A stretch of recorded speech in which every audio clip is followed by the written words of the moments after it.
The thing about diplomatic summits was that everyone lied through their teeth while pretending the smile was genuine. Darius Kane had been doing security long enough to recognize the particular brand of insincerity that filled the grand atrium of Valoria Prime's diplomatic hall. It smelled like expensive perfume, trying to mask something rotten underneath. He stood at his designated post, third pillar from the eastern entrance, and tried not to look as bored as he felt, while humanity's finest glad-handed with aliens who could probably snap them in half without breaking a sweat. The Valorians were beautiful in that uncanny way that made his hindbrain scream danger while his forebrain suggested maybe buying them a drink. They moved through the crowd with fluid grace, their skin ranging from deep ocean blue to the pale shade of winter sky, and those ears, long and elegantly pointed, rising from their heads like living architecture, caught every whisper, every sound. Evolution on a world with predators that hunted by sight had apparently decided that looking like something out of ancient Earth mythology was a survival advantage. Darius's translator implant buzzed softly against his skull, converting Valorian into English with a half-second delay that made conversations feel like watching a badly dubbed film. Ambassador Chen was currently butchering what Darius's implant assured him was a traditional greeting, complete with hand gestures that probably meant something profound in Valorian culture, but looked like he was trying to direct invisible traffic. The Valorian diplomat receiving this enthusiasm maintained an expression of polite attention that deserved some kind of award. Darius caught the eye of his fellow security officer, Rodriguez, across the atrium. She made a subtle gesture that roughly translated to "shoot me now" in the universal language of bored professionals everywhere. Then Princess Aelin entered the chamber, and everyone stopped pretending they weren't staring. She wore something that might have been ceremonial armor or formal wear. With Valorians it was hard to tell, since everything seemed designed to look both elegant and capable of stopping a plasma bolt. Her skin was the color of deep water under moonlight, her golden hair braided in complex patterns that probably took hours and communicated her rank to anyone who knew how to read them. The long ears that marked her as Valorian caught the light streaming through the massive crystal windows, 3 suns outside painting everything in shades of amber and rose. She was stunning in the way that supernovae were stunning, beautiful and absolutely not to be approached by anything that wanted to continue existing. Darius had exactly zero interest in royalty. He'd grown up station-side, where the closest thing to nobility was whoever controlled the air recycling schedules, and his job was to stand here, look alert, and make sure no one decided to turn this historic summit into a historic incident. Simple, professional, boring in exactly the way he preferred his shifts to be, but he couldn't stop watching her, not because of the beauty, though that was admittedly distracting, but because something was wrong. Her guards were positioned incorrectly, maintaining a perimeter that looked impressive but left gaps that made Darius's professional instincts twitch. The way certain courtiers tracked her movement across the room, the way conversations paused and resumed in her wake, the subtle tension in her shoulders that suggested someone who knew they were being watched by unfriendly eyes. Rodriguez's voice crackled through his earpiece. "Kane, you see what I'm seeing. The guard positions, yeah, sloppy or intentional. That's what I'm wondering." The princess moved through the diplomatic dance with practiced ease, greeting ambassadors, laughing at whatever passed for appropriate small talk when your worlds were negotiating their first formal treaty. Darius did a slow scan of the crowd, cataloging faces, positions, sight lines. Most of the assembly was exactly what it appeared to be: bored diplomats, ambitious courtiers, and various hangers, on who'd wrangled invitations to history in the making. But there, near the western colonnade, a robed figure stood with a stillness that felt wrong. Valorians were graceful, but this one was frozen, coiled, radiating the kind of focused tension that Darius associated with people about to do something catastrophically stupid. He keyed his calm. "Rodriguez, western colonnade, robed figure, you getting bad vibes?" Running facial recognition now. Database is being weird. Half these Valorians look identical to the scan. The robed figure moved. Later, Darius would try to break down the sequence of events into something logical. Training, instinct, muscle memory. All the comfortable explanations for why he abandoned his post and sprinted across polished floor that probably cost more than his annual salary. But in the moment there was no thought, just the pure clarity of action. The figure's hand emerged from robes clutching something that caught the light wrong, a blade that seemed to cut through air itself, quantum-edged metal that could slice through bone like mist. Princess Aylin's back was exposed, her guards too far away, her attention on Ambassador Chen, who was probably still butchering that greeting. Darius hit her from the side, not gentle, a full tackle that sent them both sprawling. He felt the impact of the blade between his shoulder blades, felt it punch through body armor that was rated for small arms fire, but apparently not for whatever alien metallurgy had birthed this particular piece of death. Cold spread through his chest, which seemed wrong because he was pretty sure getting stabbed was supposed to be hot, burning, but this felt like drowning in ice water. The atrium exploded into chaos. Shouts in multiple languages, the heavy percussion of energy weapons discharging, the crystalline tinkle of something expensive shattering. Darius found himself on the ground, staring up at an alien sky through windows 3 stories tall, his blood spreading beneath him in a pool that looked very dark against the pale stone.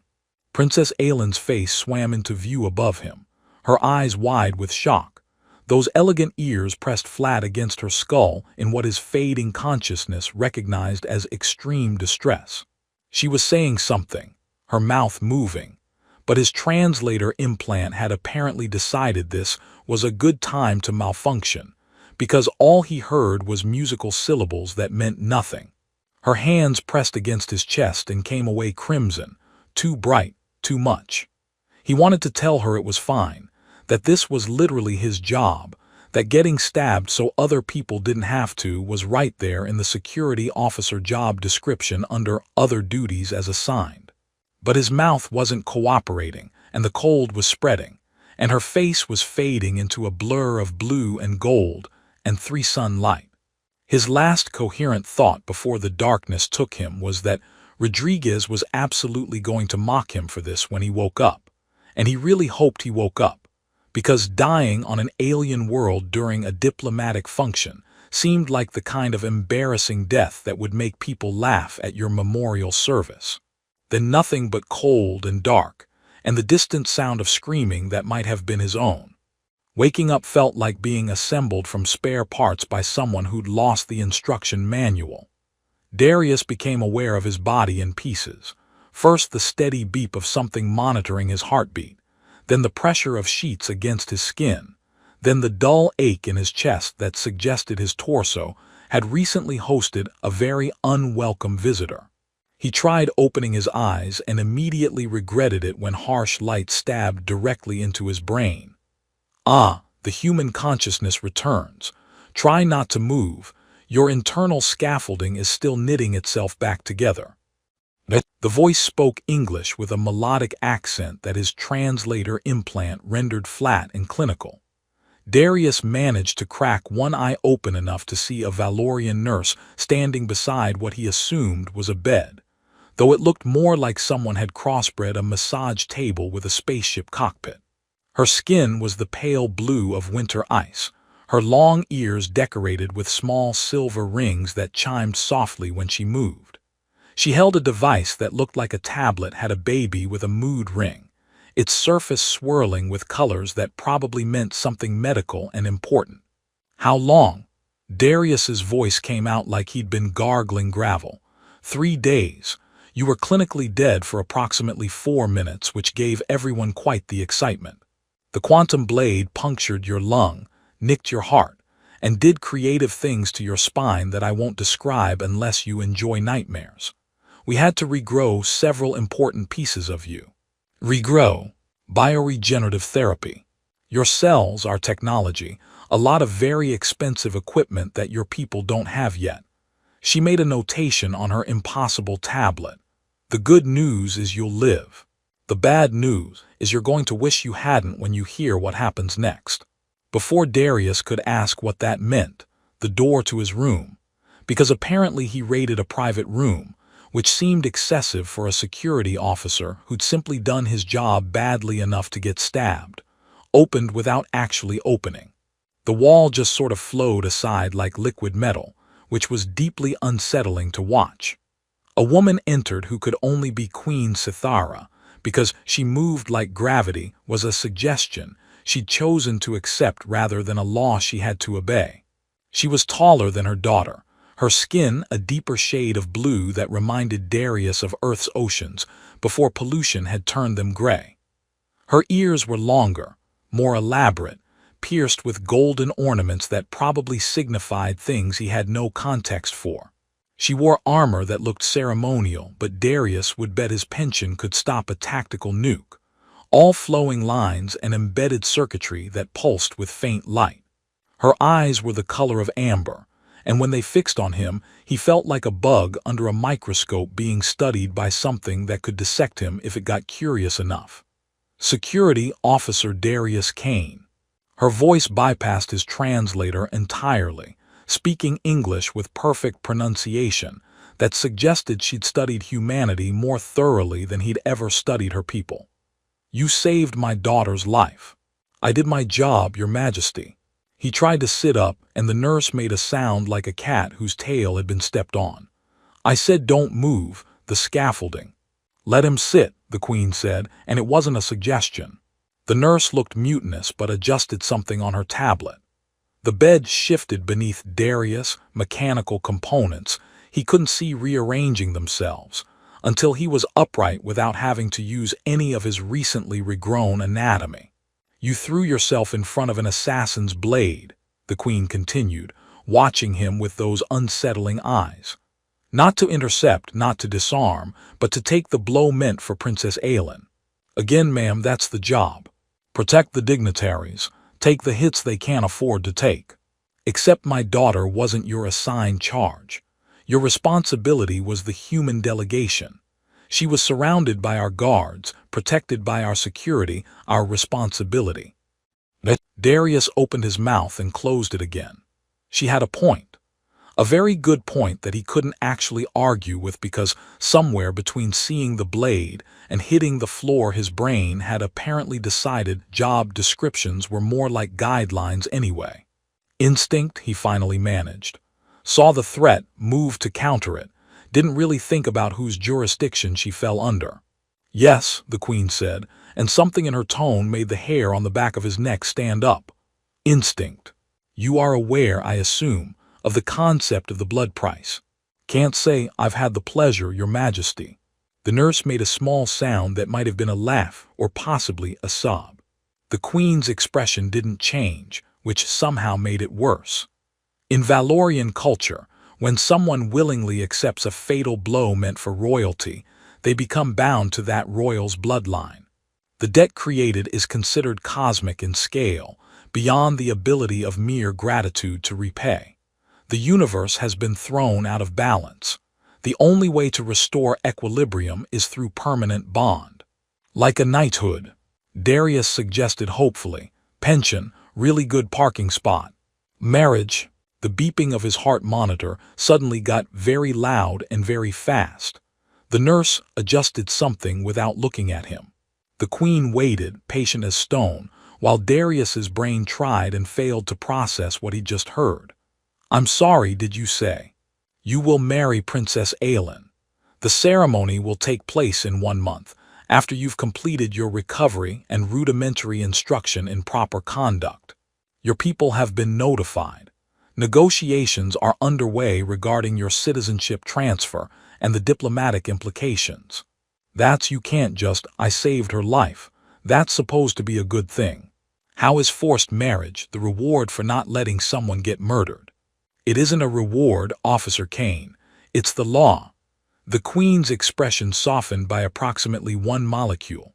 "You saved my daughter's life, but in doing so, you bound yourself to her fate. In our culture, this is considered the highest honor. I understand your people see it differently. My people see kidnapping differently too, Your Majesty, and I'm getting some real heavy kidnapping vibes from this conversation. The nurse made that sound again, definitely a laugh this time, quickly stifled. The Queen's lips twitched in something that might have been amusement if it wasn't so terrifying. You're free to refuse, of course. You'll be returned to your people, all charges of diplomatic incident waived, your medical expenses covered, a generous settlement provided for your troubles. That sounds significantly better than marriage to someone I've never spoken to, so yes, I choose. However, the Queen continued as if he hadn't spoken, my daughter will be required to take her own life to clear the debt, as accepting salvation without proper payment is considered the highest dishonor in our culture. She would prefer this to living with cosmic imbalance. We're very particular about these things. Darius stared at her. The heart monitor continued its panicked beeping. The nurse had the grace to look uncomfortable. That's emotional blackmail. That's Valorian law. I don't expect you to understand it, Officer Kane. I don't particularly expect you to like it. But I do expect you to accept it, because the alternative is explaining to your superiors why you saved a princess only to cause her death anyway. The Queen moved toward the door, which obligingly flowed open. You have until you're released from medical care to come to terms with your new circumstances. I suggest you use the time wisely.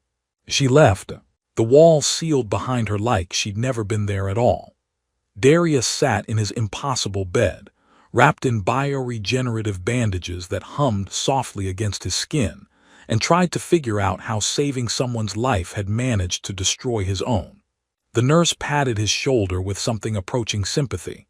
If it helps, most marriages under the blood price end up reasonably happy.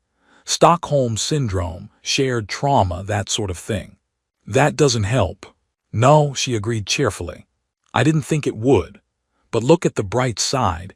You'll never have to worry about money again. You'll live in a palace, and the food is excellent. Also, the princess is quite beautiful if you like that sort of thing. I liked being able to choose who I married. Well, the nurse said, making more notes on her tablet, none of us get everything we want. Welcome to Valoria Prime, Officer Kane. Try not to die of stress before the wedding.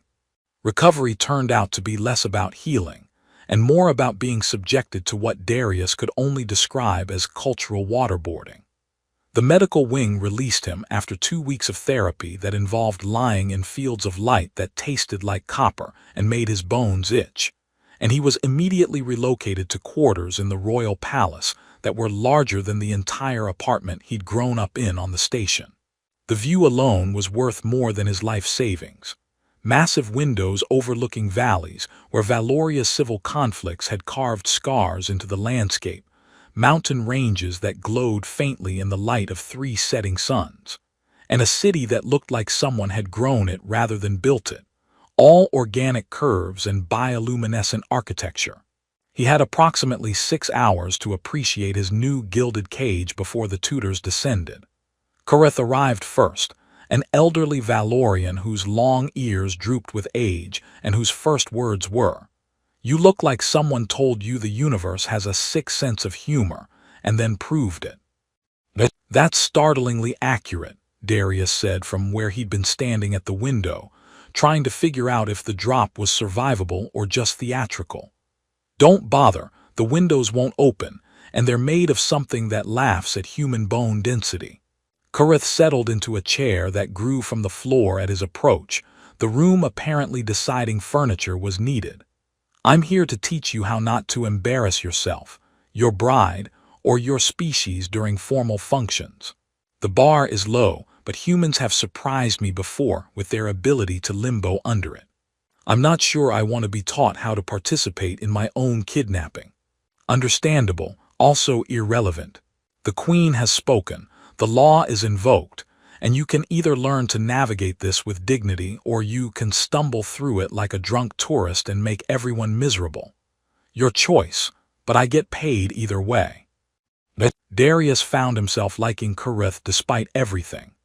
Over the next several days, The old Valorian taught him the basics of court protocol, with the kind of cynical humor that suggested someone who'd spent too many years watching royalty be ridiculous. How to enter a throne room without looking like he was approaching an execution. Which formal bow was appropriate for which rank, and why getting them wrong could start a diplomatic incident, or just make everyone laugh at him behind their hands. The intricate mess of Valorian dining etiquette, which involved approximately 40 different utensils and a hierarchy of foods that made no sense to human biology. This fork is for the third course, which will be served at the appropriate chemical composition for your digestive system, but only if you've used the correct knife on the second course. Otherwise, the chef is insulted, and you get the version that causes mild hallucinations. That seems excessive. That's what I said when they invented it 300 years ago, but did anyone listen to me? No. I was just a junior protocol officer who thought maybe we were taking dinner too seriously. The other tutors were less entertaining. There was a linguist who tried to teach him formal Valorian and seemed personally offended that his tongue couldn't make the correct sounds. A historian who droned on about bloodline significance until Darius wanted to claw his own ears off, and a terrifying woman named Selith who taught him how to walk properly. Apparently, he'd been doing it wrong his entire life. "You move like a predator trying not to be noticed," she observed, watching him cross the room for the 15th time. "It's all efficiency and threat assessment. Valorian nobility moves like they own the air they breathe. Shoulders back, chin up, like gravity is slightly optional. I'm a security officer. Moving like I own the place is a good way to miss threats. You're going to be a royal consort. Moving like hired security is a good way to get mistaken for hired security." The public appearances started in the second week. Darius stood beside Princess Aelin during court proceedings, where Valorian nobles brought grievances and requests, understanding maybe one word in 5 even with his translator implant struggling heroically. The princess sat on a smaller throne beside her mother's, her expression carved from ice, acknowledging petitioners with nods so subtle Darius only caught them, because Karith had specifically taught him to watch for them. She never looked at him. Not once. He might as well have been furniture that occasionally breathed. The military review was worse. Rank upon rank of Valorian warriors in armor that made them look like they'd stepped out of a fever dream, all edges and lethal grace. They performed maneuvers that involved gravity manipulation and weapons that bent light into cutting shapes. Darius stood on the reviewing platform beside Aelin, painfully aware that every warrior out there could probably kill him 6 different ways before he finished blinking. Several of them stared at him with expressions that ranged from curious to openly contemptuous. The human who'd bound their princess through an ancient law she had no choice but to honor. Afterward, in the transport back to the palace, Aelin spoke to him for the first time since he'd woken up in the medical wing. "You don't have to attend every function. Your recovery." "I'm recovered enough," Darius said, watching the city flow pass through windows that probably cost more than a shuttle. "And hiding in my quarters while you do this alone seems worse." She turned to look at him then, really look at him, her amber eyes unreadable. "This isn't your world, Officer Kane. These aren't your people. You don't owe us anything beyond what the law demands. The law demands I marry you. Pretty sure that includes showing up to things. The law demands the ceremony. What happens after is less prescribed." She looked away, back to the window and the city beyond. "We can maintain separate lives. Many political marriages do. Is that what you want? What I want stopped mattering when you threw yourself in front of that blade." The transport settled onto a landing platform that grew from the palace wall like a flower blooming in reverse. Aelin left without waiting for a response, her guards falling into formation around her, leaving Darius alone with the pilot and the growing certainty that he'd somehow made everything worse by trying not to die. The formal dinners were a special kind of torture. 12 courses of food that ranged from delicious to actively hallucinogenic, served on plates that shifted color to indicate optimal consumption temperature. Darius sat beside Aelin at a table that could have seated 50, surrounded by nobles who spoke in rapid Valorian that his implant gave up trying to translate. She performed her role with mechanical precision, laughing at appropriate moments, responding to conversational gambits with practiced ease, and maintaining a wall between them that might as well have been made of the same material as the indestructible windows. After one particularly excruciating evening, where he'd apparently used the wrong fork and caused an elderly duchess to look at him like he'd pissed in her soup, Darius found Karith waiting in his quarters. "You're doing better than expected," the old Valorian said, which was probably meant to be encouraging but landed somewhere near damning with faint praise. "I'm pretty sure I failed whatever test that was." "Oh, you absolutely did. But you failed with style, which counts for something." Karith's ears twitched in what might have been amusement. "The princess is struggling with this as much as you are, if that helps." "It doesn't, but thank you for trying." She's been trained her entire life to put duty above desire, responsibility above personal preference. And now she's bound to a human she doesn't know through a law she has no choice but to obey. Neither of you asked for this. So why does she look at me like I personally ruined her life? Because you did, from her perspective. Not maliciously, not intentionally, but you took away her choice in who she'd spend her life with. That you also saved her life is almost beside the point. Darius slumped into a chair that adjusted itself to his weight. "This is insane." "Welcome to Valoria," Karith said cheerfully, "where we've turned insanity into tradition and tradition into law. Get some rest, Officer Kane. Tomorrow you start combat training, and trust me, you'll want to be alert for that." "Combat training?" "Royal consorts are expected to be able to defend themselves. Can't have you getting stabbed twice in the same year. It looks careless." The training courtyard was open to the sky, all pale stone and practice weapons that hummed with contained energy. Darius arrived at dawn to find it empty, except for weapons racks and training dummies that looked unsettlingly lifelike. He was examining a blade that seemed to be vibrating in frequencies his hand could feel, but his ears couldn't hear when Aelin entered from the far archway. She wore training armor that looked like liquid metal poured over her frame, her golden hair bound back, those long ears somehow making her look more dangerous rather than less. She moved across the courtyard with the fluid grace of someone who'd been training since childhood, selected a practice blade from the rack without looking, and turned to face him. "Your instructor is delayed," she said. "I'll spar with you until he arrives. I've never used Valorian weapons. This seems like a bad idea." "Then you'll lose quickly and learn something. Ready position." She didn't wait for confirmation, just attacked with speed that made his combat training look like he'd been moving through syrup. Darius barely got his blade up in time to deflect a strike that would have taken him in the throat, stumbled backward, and ate stone as she swept his legs out from under him in a move so fast he didn't see it coming. "You move like you're trying not to break something," she observed, standing over him with her blade lowered. "I'm trying not to get killed by a princess who's clearly working out some aggression." For the first time since he'd met her, Aelin smiled. Actually smiled, and it transformed her entire face from carved ice into something warm and genuinely amused. "Get up, Officer Kane. Again." The sparring sessions became the only part of Darius's day that felt real. Everything else was performance.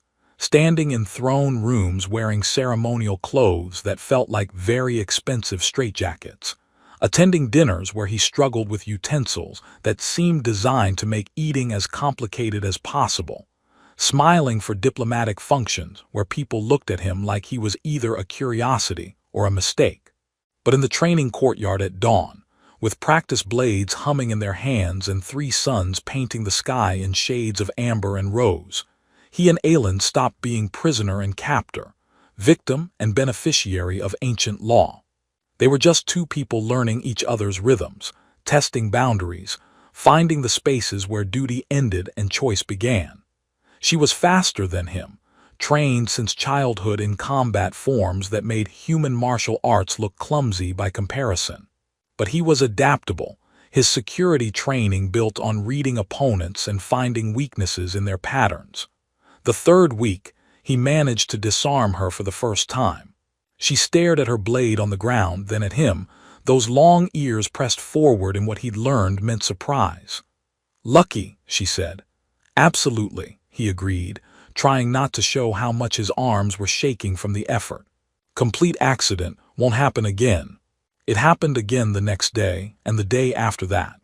By the end of the fourth week, they were trading wins, and Aelin had stopped looking at him like he was furniture. Progress felt like being able to make a warrior princess laugh when he deliberately fumbled a move just to see her reaction. They started talking during water breaks, sitting on the courtyard wall while the city woke up around them. Small things at first, her complaints about court politics, his stories about growing up station-side where water was rationed and fresh air was a luxury. But gradually the conversations deepened, found substance in shared frustrations. "Do you hate me?" she asked one morning, 3 weeks before the wedding that neither of them had chosen.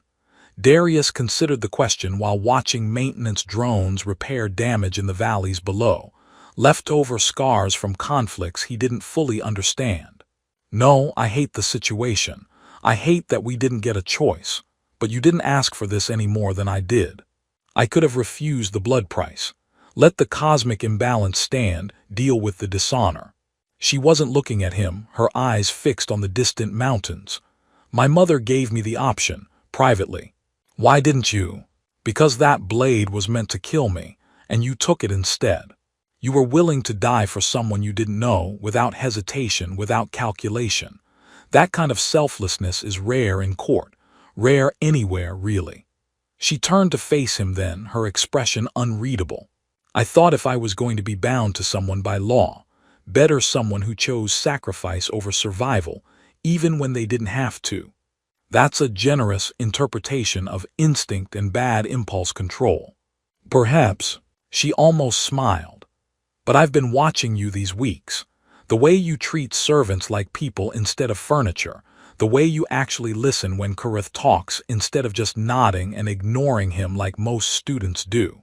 The way you try so hard at these functions, even though you hate every minute of them." The fork thing was genuinely an accident. There are too many forks. "There are too many forks," she agreed, and this time she did smile. "It's performative excess designed to separate those who belong from those who don't.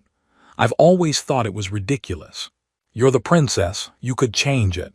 "I could, but changing traditions makes enemies, and I have enough of those already." Her smile faded. "The assassination attempt wasn't random, Darius. There are factions in court who want to return to the old ways, who see my mother's progressive policies as weakness. A human consort bound by blood price is symbolic of everything they oppose. So I'm a political statement. You're a complication they didn't anticipate. They wanted me dead, my mother destabilized, and a return to isolationist policies. Instead they got a human security officer, bound to the royal bloodline by unbreakable law, and they don't know what to do with that." Before Darius could respond, the courtyard lit up with the kind of light that made his combat instincts scream. He was moving before thought caught up, tackling Aelin off the wall as an explosion tore through the space where they'd been sitting. They hit the ground hard, rolled together across stone that suddenly had too many sharp edges, came up against a pillar as secondary charges detonated in sequence around the courtyard perimeter. The observation balcony where they'd been sitting collapsed inward, metal and stone folding like paper, atmosphere screaming through the breach toward the vacuum outside. Aelin's hand found his, her grip strong enough to hurt, and they stayed pressed against the pillar while emergency systems engaged with mechanical efficiency. Force fields snapped into place across the breach, atmosphere stabilized, and the screaming stopped as suddenly as it started. Alarms wailed in frequencies that made Darius's teeth ache. Aelin was already moving, pulling him away from the pillar, checking him for injuries with hands that shook despite her training. "Are you hurt?" "Bruised, confused, moderately terrified." He checked her over in turn, found scrapes and torn training armor but nothing critical. This is the second time someone's tried to kill you with me as collateral damage. I'm starting to take it personally." She laughed, sharp and slightly hysterical, then caught herself. Her expression shifted into something raw, stripped of the careful mask she wore in court. "You grabbed me. Again. You didn't even hesitate." Again, instinct and bad impulse control. We've established this pattern. No. She was still holding his hand, he realized. Her fingers tangled with his like she was afraid he'd disappear if she let go. "You didn't know about the blood price the first time. You have no excuse now. You knew the danger, knew you were a target because of me, and you still—" She stopped, something breaking in her voice. "Why do you keep saving me?" Darius looked at her. This alien princess with her blue skin and long ears and eyes that held generations of duty and sacrifice and loneliness, and realized with the kind of clarity that only came from nearly dying that somewhere between forced proximity and sparring sessions and conversations at dawn, he'd stopped resenting the chains that bound him and started choosing them instead. "Because somewhere along the way, you stopped being the person I was ordered to marry and started being someone I'd choose anyway. If we had time, if things were different, if we weren't trapped by laws neither of us asked for." He squeezed her hand. "But we are trapped and the law says we're getting married, and honestly, I've had worse assignments. That's the least romantic thing anyone has ever said to me. Give me time, I'm still learning your culture. Maybe there's a fork for romantic declarations I haven't been taught about yet." She kissed him then, right there in the ruined courtyard with alarms still wailing and emergency teams rushing in through breached walls. It was brief, almost desperate, tasting like fear and relief, and the beginning of something neither of them had expected to find in a marriage born from ancient law and assassination attempts. When she pulled back, her expression had shifted into something determined. "My mother needs to know about this. Now, this wasn't opportunistic. Someone planned this, knew our routine, knew exactly where we'd be." Queen Sithara arrived with her personal guard, and her face when she saw the destroyed balcony was the first time Darius had seen her look genuinely angry. She listened to their account with an expression carved from stone, then spoke in rapid Valorian to her guard captain. When she turned back to them, her voice was ice. "This was coordinated with the first attempt. The faction opposing our alliance with humanity wants to prevent your marriage because it symbolizes everything they fear: change, integration, the end of Valorian isolation." She looked between them, her amber eyes calculating. "They will try again.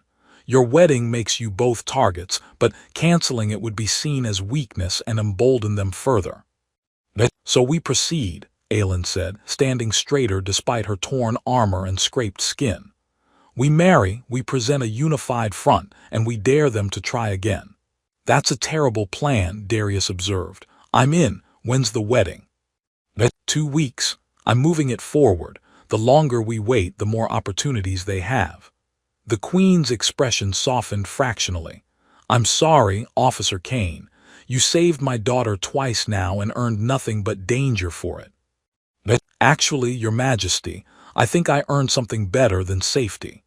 He looked at Aelin, found her watching him with an expression he couldn't quite read but was learning to recognize. "I earned a choice, even if it took me a while to realize I was making it." The wedding was smaller than originally planned, confined to secure sections of the palace, with security that would have made a military installation jealous. Darius wore ceremonial armor that Karith swore was appropriate, and definitely wouldn't make him look ridiculous. Aelin wore something that looked like her ancestors had woven starlight into fabric, her golden hair elaborate with braids that probably communicated things he'd spend years learning to read. When they stood before the Queen and spoke vows in 2 languages, binding themselves through choice rather than just law, Darius felt the weight of it settle like armor he'd chosen to wear instead of chains he'd been forced to carry. Afterward, standing on a secured balcony overlooking the city with his wife, that would take getting used to, Aelin leaned against him in a way that felt both alien and perfectly natural. Still think you earned something better than safety? Ask me again after the next assassination attempt. That's not romantic either. I'm working on it. Give me another 20 years, I'll figure out the right fork for declarations. She laughed, and somewhere in the city below, Valoria Prime continued its slow transformation from isolation toward something new, carried forward by a marriage that began with a blade and ended with a choice made freely by two people who'd learned that sometimes the universe's sixth sense of humor created exactly what was needed, even if no one had known to ask for it.